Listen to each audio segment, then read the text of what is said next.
Hey, Warpugs. So, this is I Ended All Crime by Arresting an Entire City in Shadows of Doubt. Warpugs, this is Reggie. And I think I have seen this game before. I'm not quite sure if I've seen this game reviewed by somebody else before. But with Reggie here, we know that he is the man to do the job to clean up the main streets. And it doesn't matter if you're innocent or not. All that matters is that there's no crime on these streets. And if everybody's in prison, well, then that kind of solves the problem now, doesn't it? Warpugs, we're not here for anything resembling justice or fairness or anything like that. We're here for outright demonstrations of authoritarian power. Warpugs, it's Reggie. All links are in the description down below. Make sure you check him out. Let's jump into this, and let's cry. Let's go. Shadows of Doubt is a game about solving crimes to protect innocent civilians. I have seen this door. This door. Don't ask. I have seen this game. I cannot remember who I saw with this, but I do know this game, and this is about to be ridiculous amounts of shenanigans. Let's go. From violent criminals. Oh. However, it has one major problem. What's you that? See, in my dozens of hours playing this game, I've given numerous innocent people brain damage as a result of my sloppy detective work. But that's not your fault. You were simply doing your job. Not the problem though. In fact, true. I kind of like that part. The problem is that when I do eventually catch the killer, another one simply takes his place. This cycle of crime makes me feel like no matter how many people I hospitalize, it's just not enough. So what I'm searching for is a solution. A way to prevent all criminal activity and achieve a utopian 0% homicide rate. And as far as I can tell, there's only one way to accomplish that. I need to arrest everyone in the entire city for their own safety. If all 700 citizens are firmly handcuffed to my basement radiator, then they won't have the ability to break the law, and I will have created the safest city in the entire world. A true humanitarian. A true humanitarian and a true utopia is waiting for us. There's only one issue. The developers anticipated my vision of an Orwellian future, and they limited the amount of time someone can be handcuffed to 2 hours. But if a little red tape was all it took to stop innovation, then we wouldn't have lobotomized all those schizophrenics in the 1950s. So I commissioned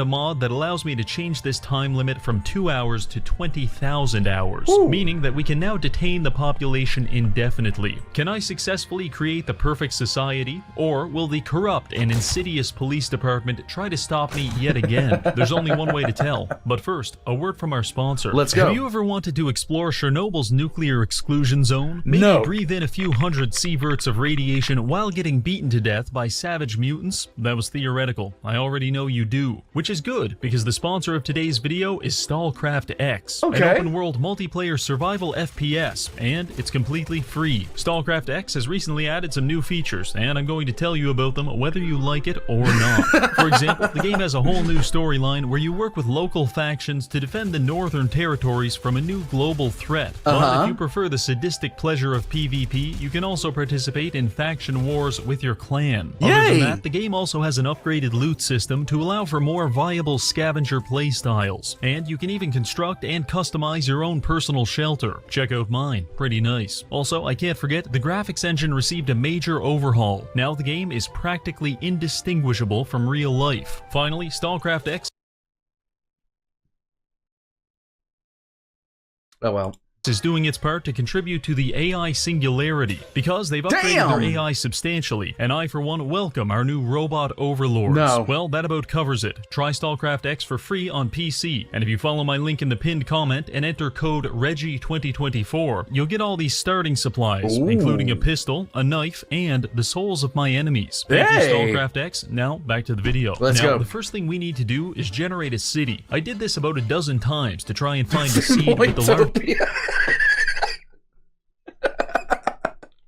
population, and coincidentally, it ended up being this one. Oh, After great. that, we make our character. I chose to be Korean for the racial passives, and then I start the game. What? The very first step toward enacting mass incarceration is creating a base of operations, optimally an apartment. But presently, I am undeniably homeless. So I went ahead and did the only reasonable thing. I sold my body to a mega corporation for profit. You see, in this world, there are cybernetic augmentations called sync discs that you can install into your brain. Most of them give you vaguely useful superpowers, such as the ability to convince homeless people that dryer lint is candy. Why do people do things, man? Why do people do things?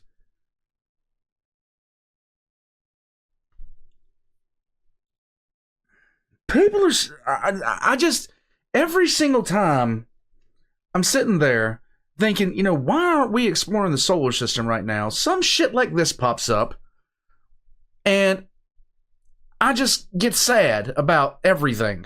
Furthermore, if you go to a vending machine, you can get one of these powers, and not only is it free, but the Starch Cola Mega Corporation will even pay you $5,000 if you let them drill holes in your skull and install it. Yay! So I went ahead and did that. Admittedly, there were some side effects. For example, I now have a crippling addiction to Starch Cola products. As and one if I does. go longer than 90 seconds without drinking them, the room starts spinning like I'm in a fucking blender. Also, if I ingest anything other than high fructose corn syrup, I will literally die. So basically, I'm an American. But I won't let that prevent me from making a peaceful society. Now that we've got some money, we can go get ourselves an apartment and begin the process. Actually, no. We can't. As it turns out, the local Communist Party has decided that we don't deserve property rights. So we need to advance our social credit to level 2 before we can rent an apartment. To accomplish this, just go outside and start, you know, denouncing the, you know, plague of capitalism, even though, you know, you just participated in capitalism by getting the thing implanted in your head. Would it really matter to the Chinese at this point? Because I'm pretty sure China has engaged in late-stage capitalism while engaging in late-stage communism at the same time. we're going to have to do some good deeds for the community. I started by looking at the job listings, and one in particular caught my eye. It reads, work available, business-related concerns require investigation. So I accepted the job and read through the mission details. Long story short, this man stole embarrassing photos of our client, and he's trying to blackmail him. I did not have sexual relations with that man. I'm just kidding. I did. So we need to get them back. Fortunately, I've already found out where he lives, and I am currently punching him in the head like 50 times. After our target slipped into the sweet embrace of a brain hemorrhage, I began ransacking his apartment in search of the photos. Unfortunately, he kept waking up, so I had to repeatedly knock him out with the business end of a tea kettle. In case you're wondering which end of a tea kettle is the business end, the answer is all of them, as long as I throw it hard enough. Anyway, I searched. The question is, were you boiling water in it at the time? Because then we're talking about scalding injuries on top of blunt force trauma. Everywhere for the documents, but I couldn't find them. So I got frustrated and threw this guy's baseball trophy out the 7th floor window, as one does, killing an innocent pedestrian in the process. After that, I settled for stealing a roll of his duct tape and making my escape. That was a disaster, probably because I went to the wrong apartment. I was supposed to go to Unit 403, but I accidentally went to 304 instead. After realizing my mistake, I went to 403, greeted the homeowner, stole the documents, and then destroyed them by tossing them into the government-owned synthetic ocean. After which, I found my payment waiting for me inside a P.O. box. I received enough social credit to hit level 1, along with $2,100 and a sync disk which increases our inventory capacity. Yay! Very nice. Speaking of sync disks, while I was searching for those documents, I came across a couple disks in a safe, one of which gives me the greatest superpower of all: insurance fraud. Yes. After installing the Spartan insurance disc, I no longer pay medical bills. But even better than that, whenever I suffer an accidental injury, my insurance company will pay me $300. Obviously, I had to test this, so I... Accidental injury, $300. Not game-breaking in the slightest. I found the nearest elevator, took it to the top floor of a skyscraper, and launched myself off the roof. I awoke 12 hours later and $300 richer. After this, I had suddenly, and without explanation, become the clumsiest man alive, accidentally falling out of windows all over town, only to wake up in the hospital and fall out of the windows there too. Eventually, the hospital had to stop treating me on the 4th floor, at which point this technique became far less efficient. That was a lot of fun and quite lucrative, but hurling yourself out of a 14th floor window isn't exactly a good way to generate social credit. No. And we still need one more level to be able to buy an apartment. So I begrudgingly set out to solve an active murder case. Oh. It went a little like this. I got a call about some murders. The killer sliced up his victims with a box cutter. Oh. Truly gruesome. But the good news is he forgot to take the $86 this woman had in her pocket. This was a mistake that I would never make. So This is why Reggie has the big brain. I immediately ruled myself out as a suspect. That's good. The only Wait, let's see who else is here. Let's see. Scrolling back. All right, so we have... I don't recognize who this guy is. It's Mr. Beast. This is the Grim Cleaper. I don't know. I don't know who this is, and I do not know who this is. But at least he didn't do it himself in a fugue state after throwing himself out the 14th floor window about 17 times. The only link between these people was the office they worked at, so I went there and spent all night committing $27,000 worth of corporate crimes in an attempt to gather evidence. But it wasn't fruitful, and as morning came around, I prepared to leave. However, on my way out, I bumped into this man, Fu Ma. He's the manager of the company, and he just casually admitted to seeing both of the victims at the crime scenes at the time and date of their death. I was somewhat taken aback by the fact that he just volunteered that information. Right. So I decided to investigate him a little further. I broke into his apartment to gather evidence. However, his homosexual lover was guarding the refrigerator, so I broke his neck with a tea kettle. Not because he's gay, but because he has a weak neck. Long story short, I couldn't find anything incriminating, but I'm also a terrible detective, so I just decided to report Fu Ma to the police as a gamble. To my surprise, it worked, and he was the killer. Fumbling our way through this case got us up to social credit level 3, and we can now finally purchase an apartment. It doesn't matter when social credit's involved if you were right or wrong. It's that you made the claim. After a little hunting, I came across this. It's a real bargain. 36 square meters, and I get to live in a partially flooded basement. Phil, you got yourself a deal. After moving in, I realize it's unfurnished, but we can fix that. The first piece of furniture I buy is a weapons locker. Because we're going to be using this space as an armory to stockpile the necessary resources for the final solution. Following that, I purchased a bed so I could get some much-needed rest. However, this was a terrible decision because I'm still severely addicted to starch cola, and for each hour I went without it, my symptoms intensified. By the time I woke up, my motor skills had been replaced with a supernatural ability to involuntarily rotate my head like a fucking Beyblade. The worst part is that I had a can of soda right next to the bed, but the shaking was so bad it took me about 4 minutes just to be able to pick it up. This is what we in the business call rock bottom. Following this, I decided it was time to remove the starch cola brain chip. However, arriving at the clinic, I see that the Cola Corporation is refusing to uninstall it unless I pay them $6,000. Yes, a soda company is holding my central nervous system hostage for ransom money. What a time As one does. to be alive. Anyway, I paid the cost and got on with my day. It's now time for our plan to enter Phase 2. According to the game, there are 650 people in the city, and at a cost of $25 per handcuff, we're going to need 16,000 if we want to arrest the entire population. Then we have to add in the cost of buying other apartments, food, water, and before long, we could be looking at 30,000. Currently, we're at 8,000, which means it's time for a little fundraising. My first attempt at this involved picking up trash and recycling it for $2 each. I did that for about 30 seconds before realizing I'd have to recycle 11,000 used condoms just to reach our goal. And that's exactly when I decided recycling is for pussies. While that was happening, another murderer had already started killing, meaning that the longer it takes me to make this money, the more people will die. Then you must do the humanitarian thing. You must start recycling people into Soylent Green. So I've decided to give myself some moral clearance to fundraise using less conventional methods. I started in my apartment building. I'd go to each person's door and ask them to pay the protection tax. So basically, you're going to strategically transfer equipment to an alternate location. it works. If they said yes, that would be the end of it. Bad electrician, but if they guys. said no, I'd come back around 2 in the morning wearing a Richard Nixon mask, break into their home, and acquire their donations personally. There you the go. residents really don't like this, but they couldn't stop me, because by this point I had fully evolved into a ventilation gremlin, worming my way into even the most secure locations. And children, if you hear the ventilation gremlin in your apartment late at night, don't wake up, because then I'll have to put you back to sleep.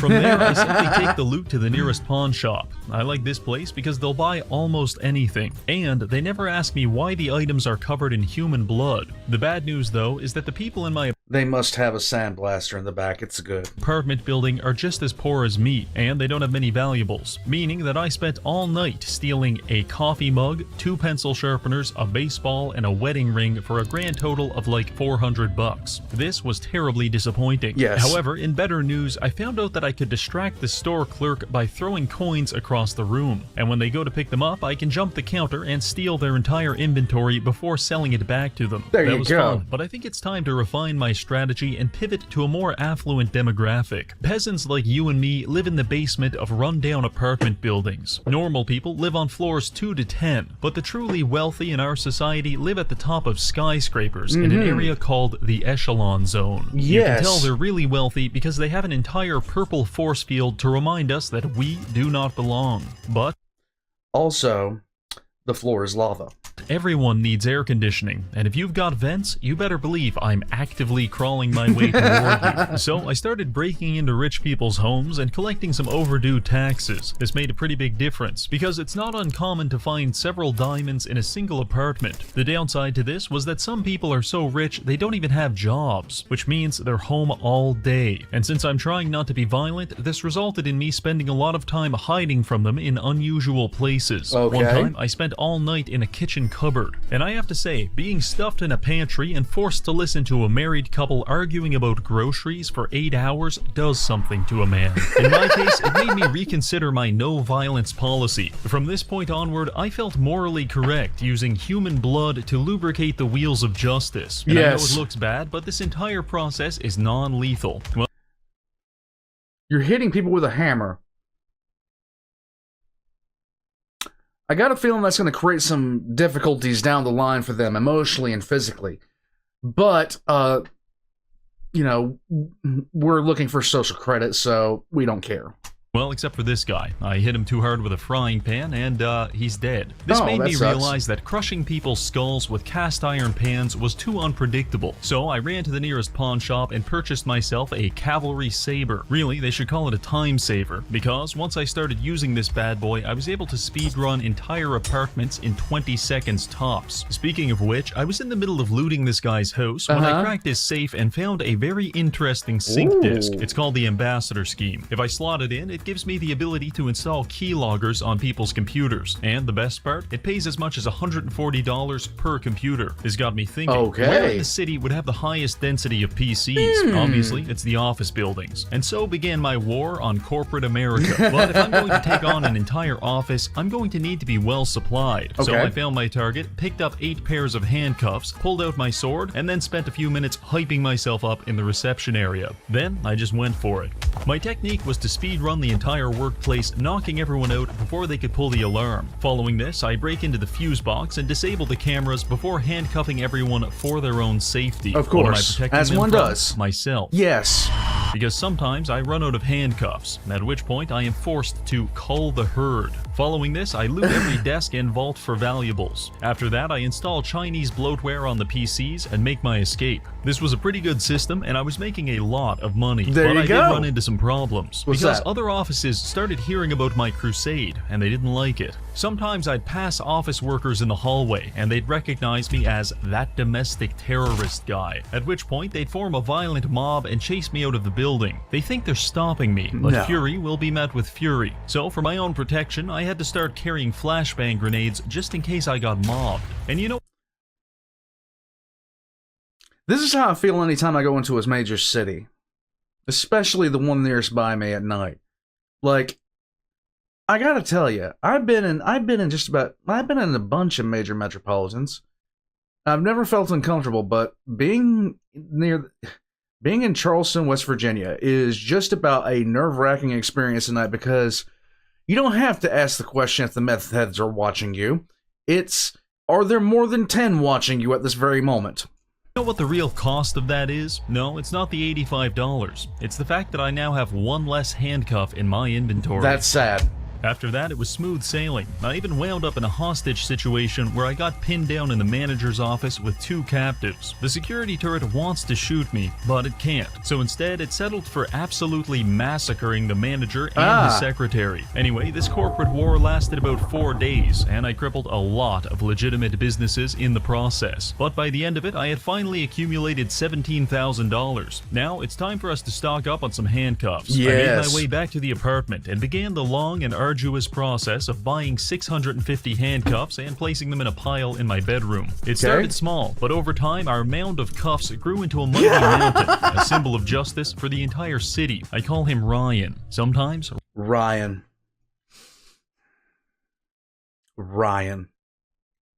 Mountain BDSM has been assembled. Ryan speaks to me. Tells me to do things.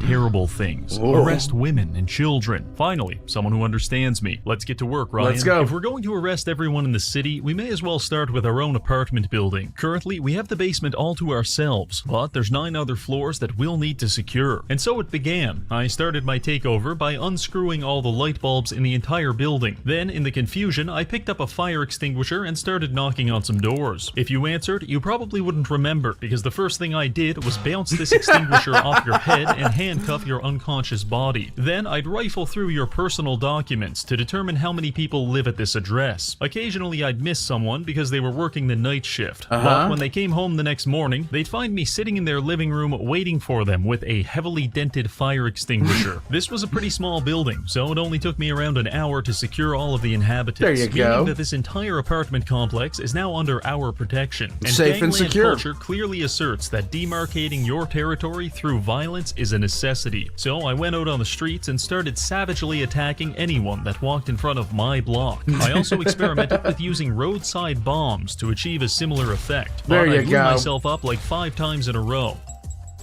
As one does, EOD is a very, very touchy subject. So I had to settle for just throwing the bombs into large crowds of people and detaining everyone that survived. All of this was taking place in the Chinese district right next to my apartment building. The papers were referring to it as the Chinatown Massacre. But don't be mistaken, the people were fighting back. They don't realize I'm doing this for their own safety, and sometimes they Why don't shoot they me just in the face understand? with rifles. But thanks to my infinite healthcare policy, I just wake up at the hospital with an additional $300 to spend on more explosives. I need this city to understand that I am an unstoppable force for good. In total, I arrested about 60 people, which is great because now they can collectively develop hypothermia as a group activity. After all of that, Sharing is caring. I decided it was time to colonize a new apartment building. So I went to the bar, found an ad, and bought myself a new unit. It's in Boss View, a 19-floor skyscraper, and taking it over won't be easy. I tried my usual approach of blunt force trauma, but there was so much foot traffic in this building that running into random vigilantes was unavoidable. And as fun as it is to get blown away by a hunting rifle, I couldn't afford the time off. So I had to start using the security shutters to lock down my hunting grounds and limit the amount of interference. Once I started doing that, we were back on track, and I quickly cleared out all of the apartments up to the 11th floor, which marks the beginning of the Echelon Zone. My plan remained relatively unchanged. However, the Echelon Zone has far more security, and most of the apartments have their own surveillance cameras and automated turrets, meaning that one moment you could get... Video game logic. It's like, honey, what do you think we should do for security? Let's install a chain gun with a body scanner. Seems legit. Let's go. through some cupboards looking for spare food, and the next, you're getting shot in the side of the head by a Coca-Cola brand home security system. I remedied this issue by carrying ballistic armor. It reduces damage from bullets and also doubles as a viable weapon in self-defense situations. With my vital organs now mostly protected, I was able to clear out the Echelon Zone fairly uneventfully. The only notable occurrence was when I broke into an apartment only to find one of the inhabitants, a fat Asian man, already handcuffed to his bed, with his wife casually walking down the hallway. I don't know exactly what I walked in on, but I do know this man's submissive lifestyle just saved me $25. True. And with that, apartment 2 is secure, meaning we now control 2 out of the city's 12 apartment complexes. Unfortunately, most of my clients aren't being dominated by their wives, so I had to spend a lot of money on handcuffs. And now we can't afford our next apartment, so it's back to fundraising for us. My first intuition was to go to Chinatown, where approximately 70 people were practically begging me to steal their wallets. Right. Sadly, these people have the collective wealth of a singular Lithuanian coal miner, meaning that it's just not worth my time to rob them. So instead, I resorted to vandalism. There you This go. man lost millions in an NFT rug pull, and now he's willing to pay me to destroy the scammer's apartment as revenge. The only thing we know about our target is that they're a head chef and their name starts with the letter L. So I had no choice but to go to every restaurant in town, kick their door in, cause immense violence, and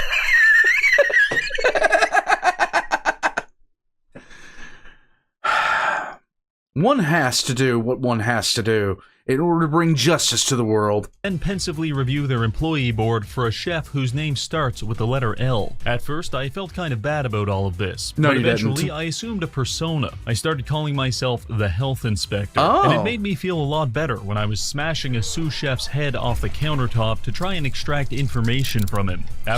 This is typically what happens when a health inspector comes to your local restaurant. They start beating people up for health violations. After ruining about 9 different Chinese restaurants, I finally had a lead. Liko Zhang, head chef of the Daffodil restaurant and the only person that fits our description. After finding out where she lives, I showed up at her apartment with an offer she can't refuse. I quickly dispatched her roommate and folded Liko like a lawn chair. There At you which go. point, I began my vandalism. We need to cause $750 worth of damage, so I started by breaking everything I could and throwing the rest of it out the window. Coffee mugs, hearing aids, and ergonomically adjusted chairs, it all had to go. But After not a few the- come minutes, on. Liko woke The office chair? That's just petty, man. up and pulled the security alarm. So I snapped a picture of the crime and made my escape. Completing this quest awarded us with $1,000, which allowed me to secure our next accommodations, a room at the Steiner Hotel. Ooh.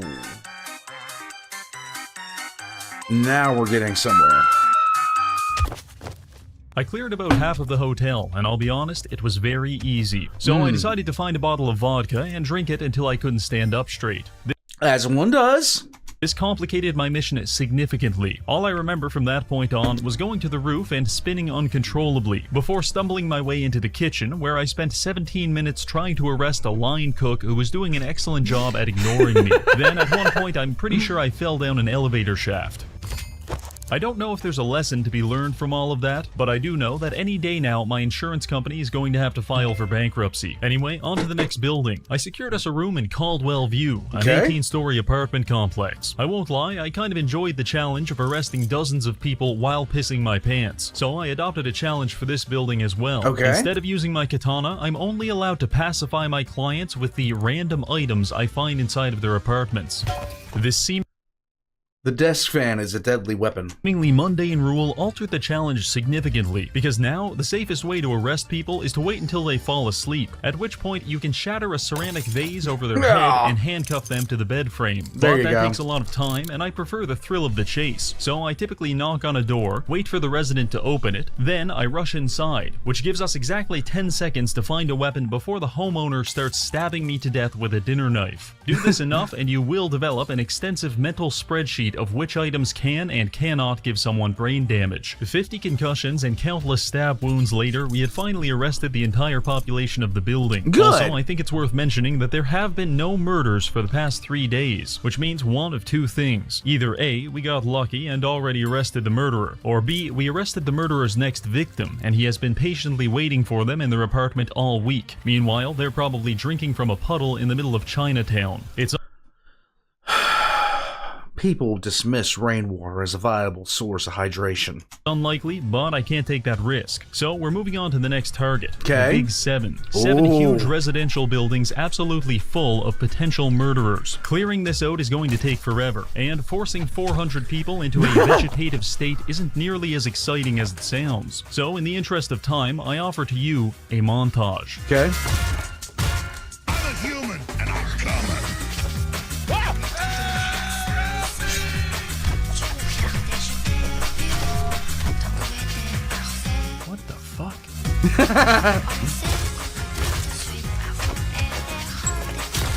Anybody else relaxed right now?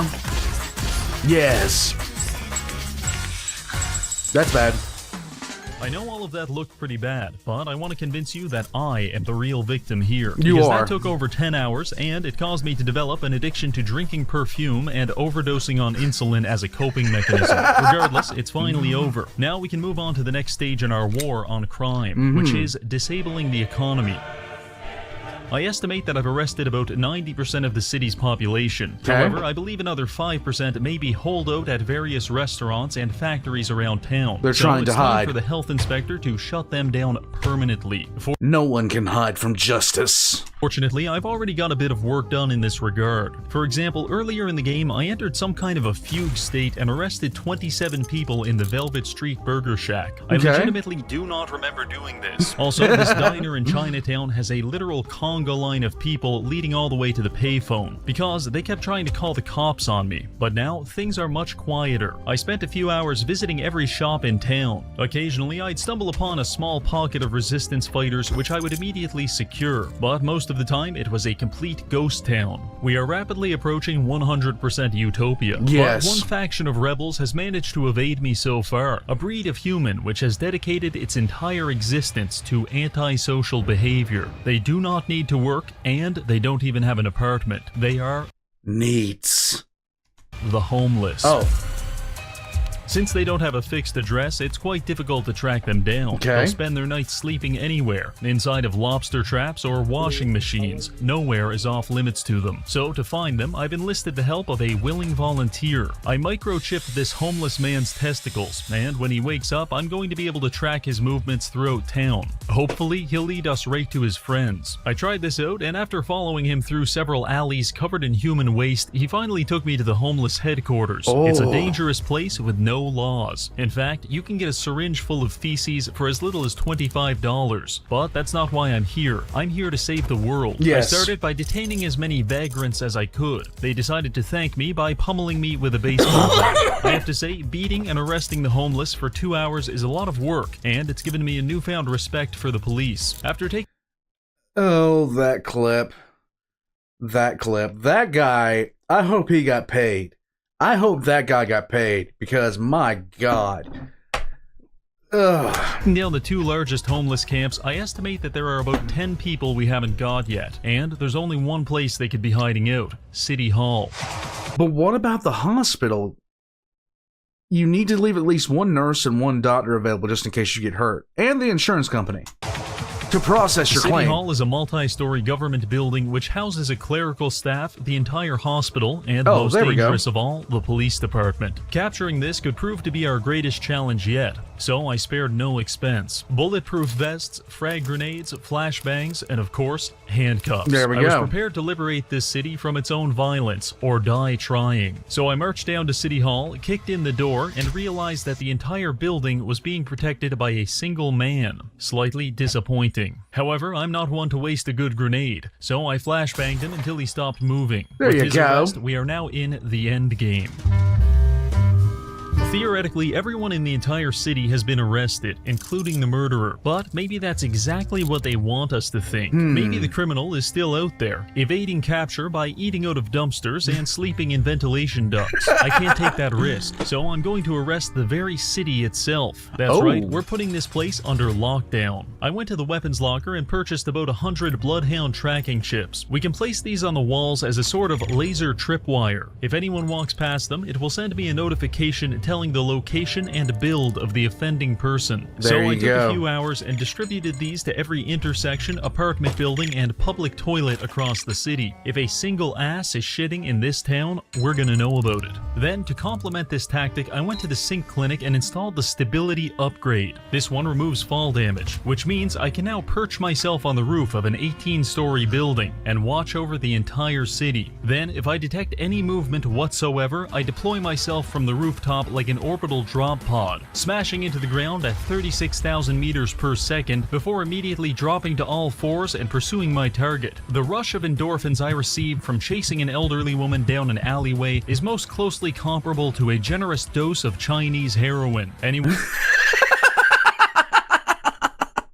Anyway, after doing this all day, I managed to capture 2 new people, and it's been weeks since I've received any notifications. Given all of this, I am finally confident in saying that we have arrested the murderer. To celebrate, I decided to take a stroll down Chinatown and listen to the harmonious symphony of gratitude bellowing from my fellow citizens. Don't hit me.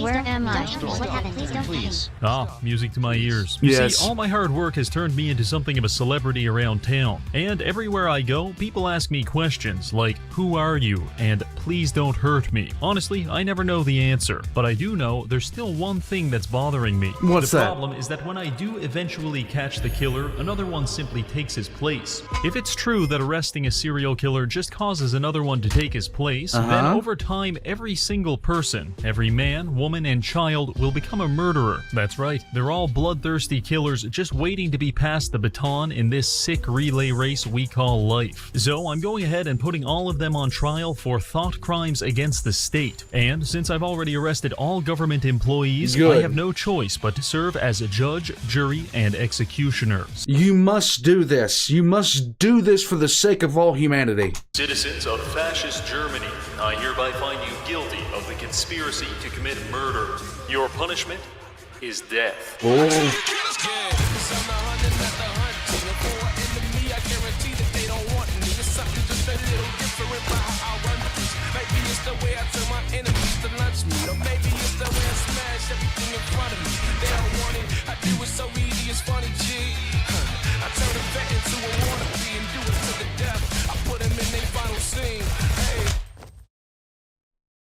Well, it's finally over. Okay. Now I can rest easy knowing that the city is safe once and for all. But as I returned to my dilapidated apartment and surrendered myself to a flea-infested mattress, there was just one thing I couldn't get off my mind. What was that? If killing the murderer causes another citizen to take their place, and I've killed everyone in town, meaning that I'm the only citizen left, then logically, I am now the murderer. Wait, and you I think can't. I know my next victim. You can't be the murderer because you have to have murdered somebody. There needs to be at least 2 people there. 3, actually. You need 1 murderer, 1 victim, and 1 person to call the other person a murderer.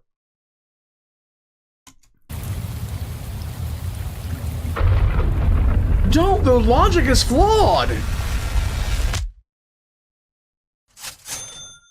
Damn it. Well, that's going to be it for this video. Thank you again to Stallcraft for sponsoring the video, my patrons for supporting the channel, and finally, thank you for watching. Don't get me wrong, I'm not buying. Don't get me wrong. Okay, Warpugs, this is a fine example of how to maintain justice and civility throughout the Western world, because we all know that cities are a cesspool of crime and inequity, and we must resolve that by arresting everybody. And yeah, that's just generally how it works. Warpugs, this game, I'm not sure who came up with it, but that's just...